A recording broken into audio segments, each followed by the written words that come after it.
Tube Tamil வணக்கம். வடகொரியாவினுடைய புதிய அரசியல் நிலைப்பாடு வெளியாகி இருக்கின்றது. வடகொரிய அதிபரனுடைய இளைய சகோதரி சக்திமிக்க வடகொரிய பெண் கிம் ஜோ ஜங் இந்த அறிக்கையை வெளியிட்டிருக்கின்றார். ஐரோப்பிய ஊடகங்களில் வடகொரியாவினுடைய இந்த புதிய நிலைப்பாடானது பலத்த சிக்கலை உருவாக்கி இருக்கின்றது. முதலாவது, கிழக்கு ஆசியாவினுடைய அதிகார பல சமநிலையில் வடகொரியா, ஐக்கிய நாடுகள் சபை, அமெரிக்கா, ஐரோப்பா இவர்களெல்லாம் வெறும் தூசு என்று தோளில் இருந்து தட்டி விட்டிருக்கின்றது. வடகொரியா இனி தனியாக நின்று பிடிக்கும் என்றும் கூறியிருக்கின்றது. இதற்கு காரணம் வடகொரியா ரஷ்யாவுடன் வைத்துக் கொண்ட புதிய உறவு அந்த நாட்டிற்கு ஒரு புத்தம் புதிய பலத்தை தந்திருப்பதாகவும், தென்கொரியாவுடன் இனி பேசலாமா, அந்த பேச்சுக்கே இடம் கிடையாது, தென்கொரியாவினுடைய அதிகார பீடத்தில் என்ன முடிவெடுத்தாலும் நட்பு கரம் நீட்டினாலும் அவையெல்லாம் இனி நமக்கு தேவையே இல்லை என்று தூக்கி சுழற்றி வீசி அறிந்திருக்கின்றது வடகொரியா. இதன் மூலமாக அந்த நாடு தன்னிறைவையும் தனக்கு தேவையான வளங்களையும் பெறுகின்ற ஒரு புதிய அரசியல் வியூகத்திற்குள் நுழைந்திருக்கின்றது. இப்பொழுது மேற்கு நாடுகளுக்கும் சீனா ரஷ்யா வல்லரசுகளுக்கும் இடையே ஏற்பட்ட மோதல் காரணமாக ஊர் பிளவுபட்டால் கூத்தாடிக்கு கொண்டாட்டம் என்ற தமிழ் பழமொழி போல இருவரும் பிளவுபட்டு நிற்கின்ற காரணத்தினால் வடகொரியாவிற்கு அது அதிர்ஷ்டமாக மாறிவிட்டது என்பது இன்றைய காலை வடகொரிய அறிக்கை தரும் செய்தியாகும். வடகொரியாவை பொறுத்தவரையில் ஒன்றை திட்ட தெளிவாக கூறுகின்றது. கிழக்கு பசிபிக் பிராந்தியத்தில் இனி வடகொரியா ஒரு சக்தி மிக்க வல்லரசுதான். சீனா வடகொரியாவினுடைய அணுகுண்டை ரசிக்க முடியாமல் இருந்தாலும் சீனாவை பற்றியும் அந்த விவகாரத்தில் கவனத்தில் எடுக்காமல் வடகொரியா இனியோர் அணுகுண்டு வல்லரசு, 5 வல்லரசுகளுடன் வடகொரியாவும் 6வது வல்லரசுதான் என்பதை இந்த உலகம் ஏற்றுக்கொள்ள வேண்டும் என்பது அந்த அறிக்கை தரும் சாராம்சமாகும். எப்படி நேட்டோ நாடுகள் தங்களுக்குள் ஆர்டிகிள் 5 என்கின்ற ஒப்பந்தத்தை எழுதி ஒரு நேட்டோ நாட்டை வெளியிலிருந்து ஒரு நாடு தாக்குமாக இருந்தால் 32 நேட்டோ நாடுகளும் ஒன்றிணைந்து அந்த நாட்டை தாக்க வேண்டும் என்பது போர்க்கள விதியாகும். அதுபோல வடகொரியாவை எந்த நாடாவது தாக்கினால் உடனடியாக வடகொரியாவிற்குள் இறங்கி ரஷ்ய படைகள் யுத்தத்தில் ஈடுபட வேண்டும். அதுபோல ரஷ்யாவை தாக்கினால் வடகொரிய படைகள் இறங்கும். இந்த இருதரப்பு ஒப்பந்தம் எழுதி முடிக்கப்பட்டதன் பின்னதாக வடகொரியாவினுடைய பாதுகாப்பு மிக உறுதியான ஒரு நிலைக்கு வந்திருக்கின்றது. வடகொரியா இனி அணு ஆயுத நாடு, எதிரிகள் இதை ஏற்க வேண்டும். தென்கொரியாவுடன் இனி நாங்கள் சேர விரும்பவில்லை, அது எங்களுடைய நித்திய நிரந்தர எதிரிதான் என்றும் குறிப்பிடப்பட்டிருக்கின்றது. டொனால்ட் ட்ரம்ப் கொரிய குடாவில் அணுகுண்டு இருத்தல் கூடாது என்று வடகொரியா தென்கொரியா அணுகுண்டு அற்ற நாடுகள் என்றும் பேச்சுவார்த்தை நடத்தியது உண்மைதான். டொனால்ட் ட்ரம்பை நாங்கள் விரோதியாக பார்க்கவில்லை. ஆனால் டொனால்ட் ட்ரம்ப் கூறுகின்றார், வடகொரியா அணு ஆயுதத்தை கைவிட தயார், ஆனால் வடகொரியாவிற்குரிய பாதுகாப்பு கியரண்டி 100% அமெரிக்காவினால் வழங்கப்பட வேண்டும் என்கின்ற கோரிக்கையை அமெரிக்கா நிராகரித்தது. இது அணுகுண்டை விட பெரிய பாதுகாப்பாக இருப்பதனால் அமெரிக்கா இணங்கவில்லை. வடகொரிய அதிபர் கூறுகின்றார், டொனால்ட் ட்ரம்ப் நல்ல நண்பர் தான், ஆனால் நல்ல நண்பராக இருக்கின்ற ஒரே ஒரு காரணத்திற்காக வடகொரியா அணுகுண்டு முயற்சியை கையளித்துவிட்டு செல்ல வேண்டும் என்று கூறுவது ஒரு நகைப்புக்கிடமான செயல் என்றும் அந்த அறிக்கை கூறுகின்றது.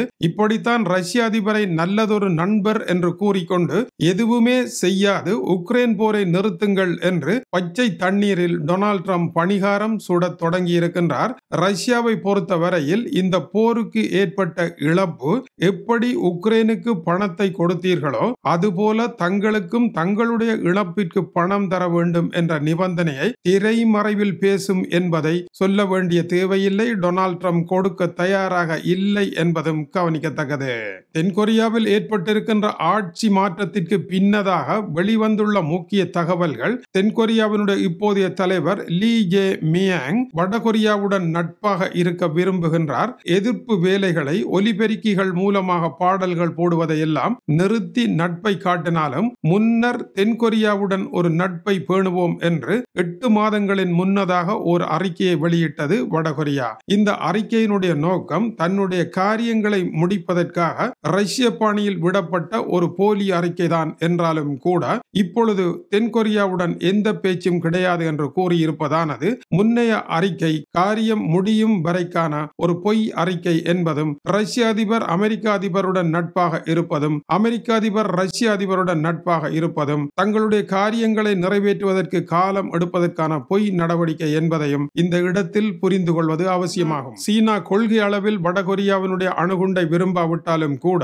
சீனாவிற்கு ஒரு பெரும் பிரச்சனை வருகின்ற பொழுது வடகொரியாவின் அணுகுண்டை வீசக்கூடாது என்று சீனா சொல்ல மாட்டாது. எனவே சீனாவுடனான ஒரு நல்லுறவு இருக்கத்தான் செய்கின்றது. சீனா ஒரு புறமும் ரஷ்யா மறுபுறமும் இருக்கின்ற பொழுது வடகொரியாவினுடைய பொருளாதார பிரச்சனைகள் பெரும் பிரச்சனையாக வராது. வடகொரியாவினுடைய ஆயுதங்கள் ரஷ்யாவிற்கு செல்லுகின்றன, பதிலுக்கு ரஷ்யாவினுடைய ஆயில் வடகொரியாவிற்கு வருகின்றது. வடகொரியாவினுடைய உணவுப் பொருட்கள் கிழக்கு ரஷ்யாவில் பெருந்தொகையாக ஏற்றுமதியாகி கொண்டிருக்கின்றன. மிக மலிவான விலையில் வருகின்ற மரக்கறி பொருட்கள் ரஷ்யாவிற்கு பெரும் ஆதாரமாக இருக்கின்றன.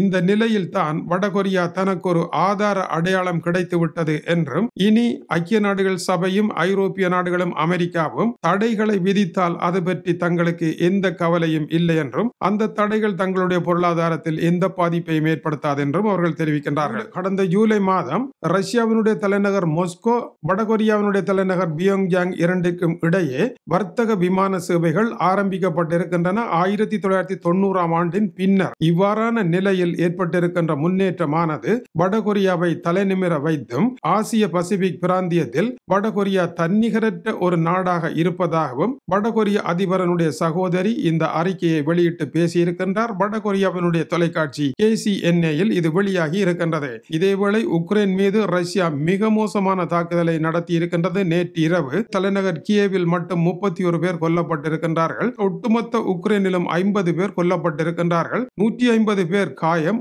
இதில் 16 பேர் சிறார்கள் என்று கூறப்படுகின்றது. உக்ரைனுடைய தலைநகரில் 100 ஏவுகணைகள் ஏவப்பட்டிருக்கின்றன. கடந்த ஜூலை மாதம் மட்டும் ரஷ்யா 5100 குண்டுகளை வீசி இருக்கின்றது. 3800 ஆளில்லா விமானங்கள் கொண்டு தாக்கி இருக்கின்றது. 260 ஏவுகணைகளை ஏவி இருக்கின்றது. நேற்றிரவு தலைநகரில் ஏற்பட்ட பெருந்தாக்குதலுக்கு ரஷ்யாவினுடைய ஆளில்லா விமானங்களே காரணமாகும். நேற்றிரவு 300 ஆளில்லா விமானங்கள் 8 ஏவுகணைகள் கொண்டு ரஷ்யா தாக்கி இருக்கின்றது. இந்த இடத்தில் நிலைமை மோசமடைய காசாவிற்கு சென்ற அமெரிக்காவினுடைய தூதுக்குழு ரஷ்யாவிற்கும் செல்வதாக கூறப்படுகின்றது. ரஷ்ய அதிபர் புட்டினை அமெரிக்க அதிபரனுடைய சிறப்பு தூதுக்குழு ஸ்டீவ் விட்கோவ் தலைமையிலான குழுவினர் இஸ்ரேலிய பிரதமரை சந்தித்தவர்கள் காசா சென்று அங்கிருந்து ரஷ்யா செல்கின்றார்கள். ரஷ்ய அதிபரை சந்திப்பதற்கு ரஷ்யாவிற்கான காலக்கெடு முடிவடைய போகின்றது.